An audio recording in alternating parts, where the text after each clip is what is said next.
역사 속 오늘 어떤 일이 있었는지 알아보는 쿠키 히스토리입니다.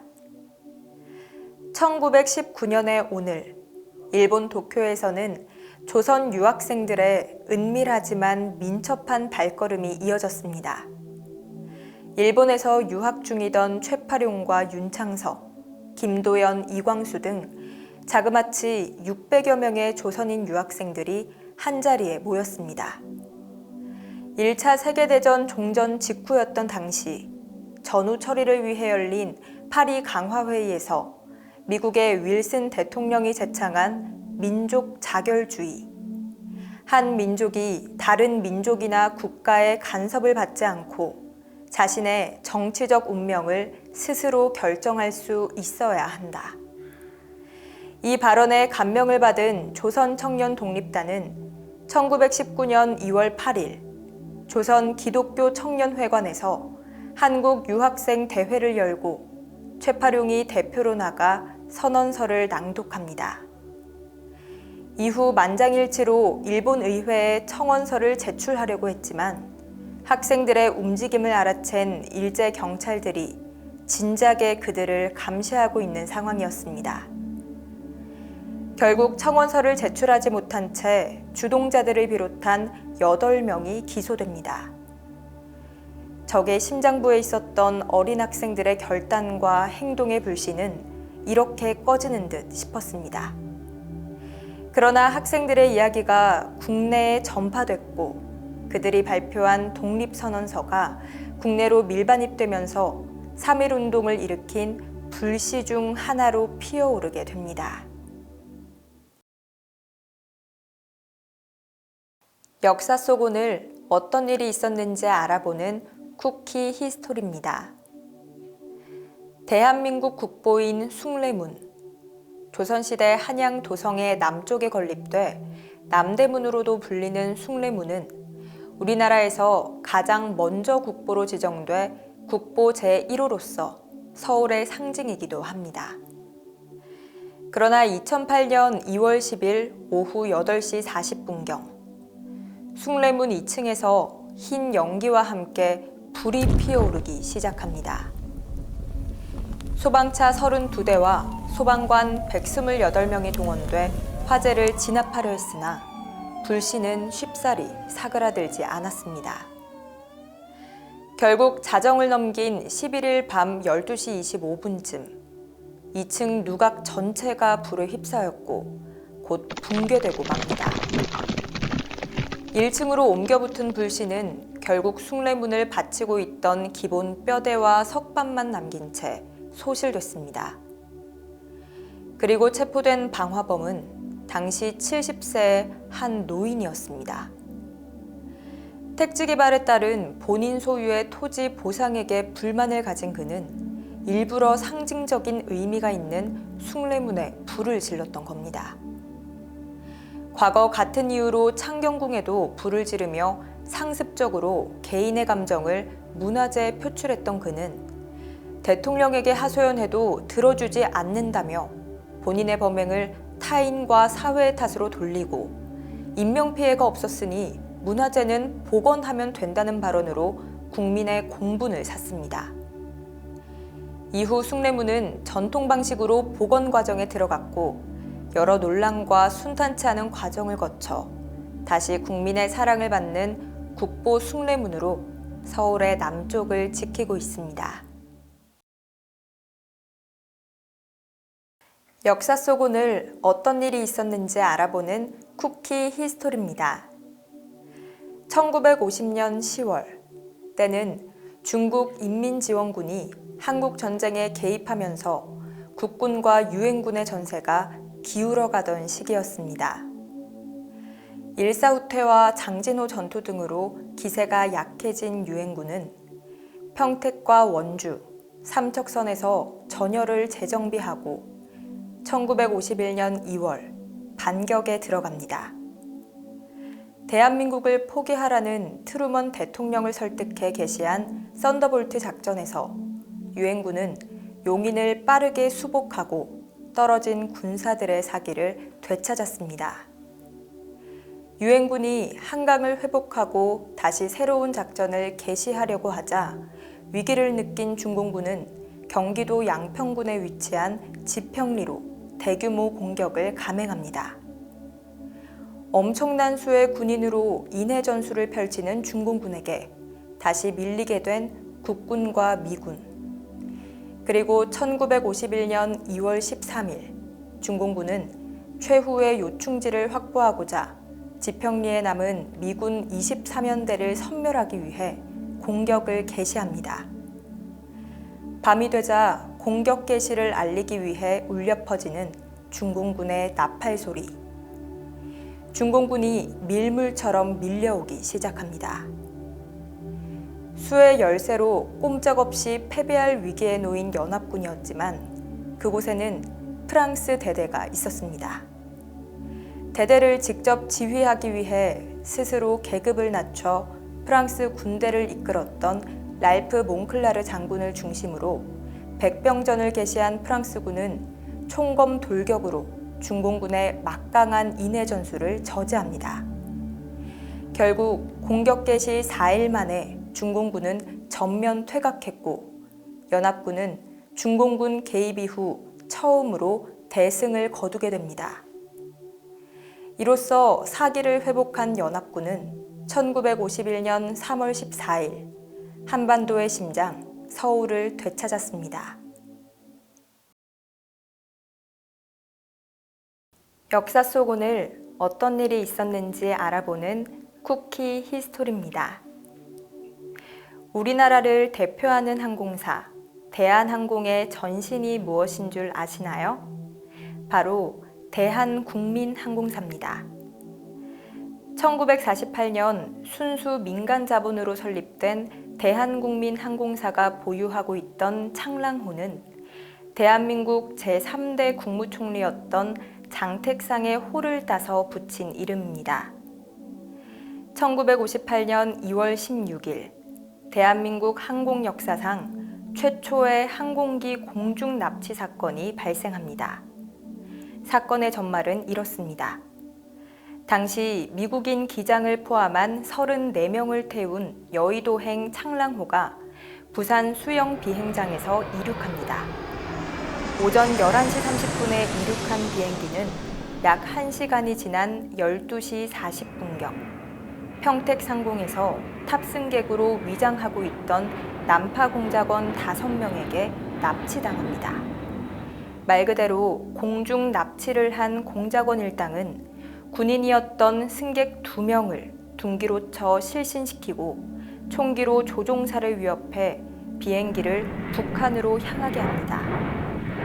그렇게 군사분계선을 넘어 평양 국제비행장에 강제 착륙한 다음 날인 2월 17일 북한은 대한국민항공사가 자진해서 군사분계선을 넘어왔다.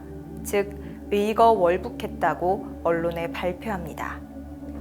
이후 대한민국 정부는 유엔군의 도움을 받아 납치범을 제외한 26명의 탑승객을 송환받습니다. 그렇다면 북한은 왜 이런 납치극을 벌였는가에 대해서는 아직도 공식적으로 밝혀진 이유는 없지만 당시 평양을 방문하기로 한 중국 수상에게 북한 체제의 우월성을 선전하기 위해 꾸민 납치극이라는 설이 제기되기도 했습니다. 이 사건으로 몇 개 없던 항공기 중 창랑호까지 납북당한 대한국민항공사는 적자를 해소하지 못했고 끝내 사장이 투신 자살하면서 폐업 처리됩니다. 이후 신군부에 의해 구제돼 국영기업 대한항공으로 다시 민영화를 거쳐 현재의 한진그룹 계열 대한항공으로 다시 태어납니다. 역사 속 오늘 어떤 일이 있었는지 알아보는 쿠키 히스토리입니다.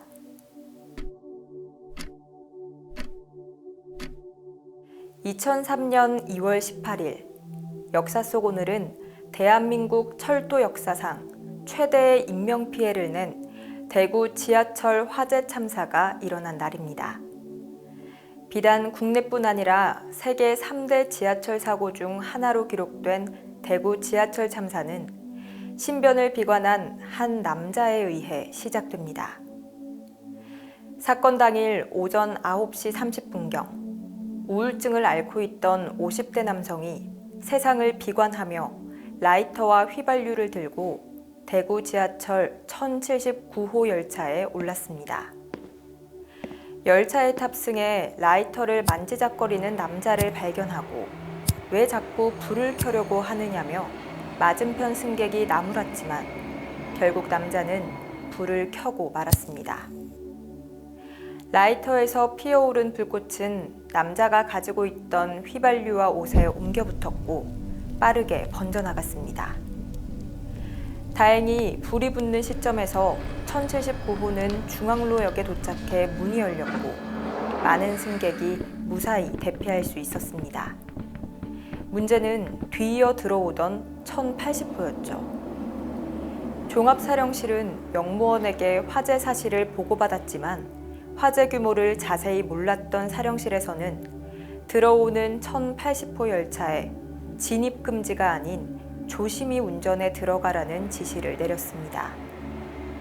결국 화염에 쌓인 1079호에 이어 들어온 1080호에 빠르게 불이 옮겨붙기 시작했고 유독가스와 화재로 사망자 192명, 부상자 151명이라는 참사가 일어나고 말았습니다. 반면 화재의 진원지였던 1079호에서는 단 한 명의 사망자도 발생하지 않았죠.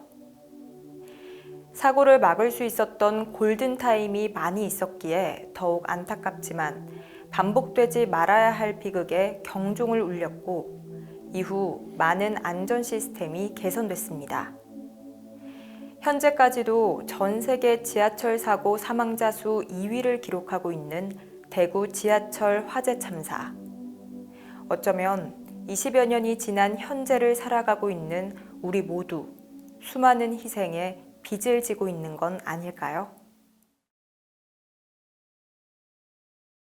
역사 속 오늘 어떤 일이 있었는지 알아보는 쿠키 히스토리입니다. 애국가를 작곡한 대한민국의 지휘자 안익태. 애국가만큼이나 유명한 그의 대표곡이 있습니다. 바로 한국환상곡. 합창단과 관현악, 관악기를 위한 대환상곡으로 정의되는 한국환상곡은 웅장한 선율이 30여 분의 연주 시간을 꽉 채우며 대한민국 탄생과 광복까지의 서사를 담고 있는 곡입니다. 인간의 개성과 주관적인 감정을 중시했던 독일 후기 낭만파 양식의 영향을 받은 만큼 후반부 애국가 합창의 웅장함은 이루 말할 수가 없죠.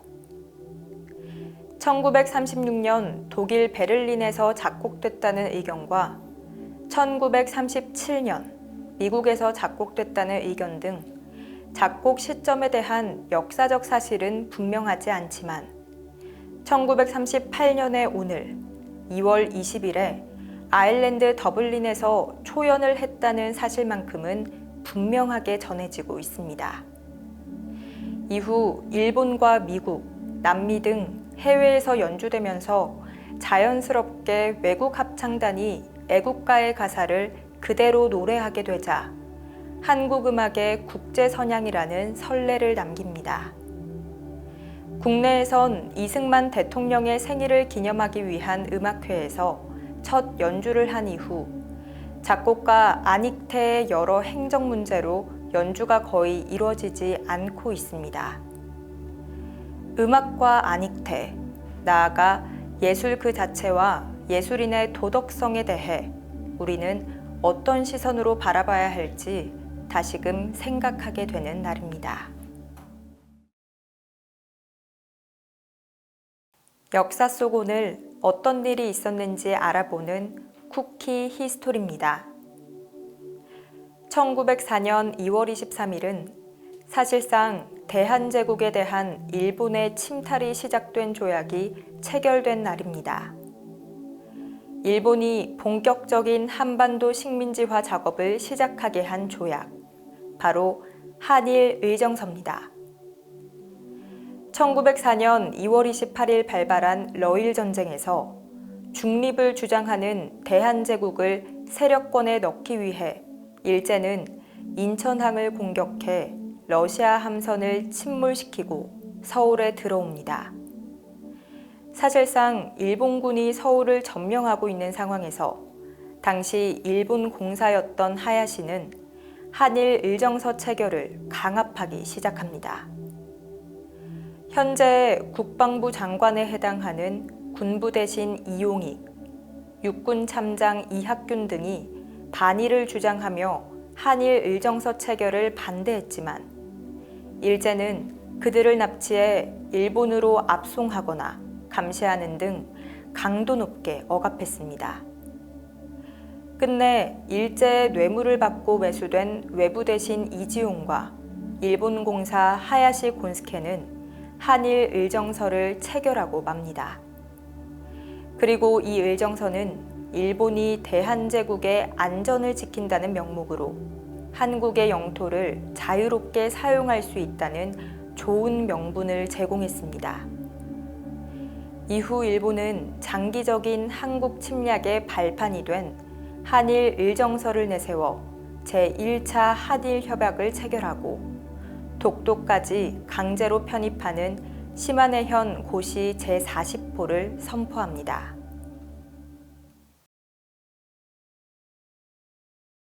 역사 속 오늘 어떤 일이 있었는지 알아보는 쿠키 히스토리입니다.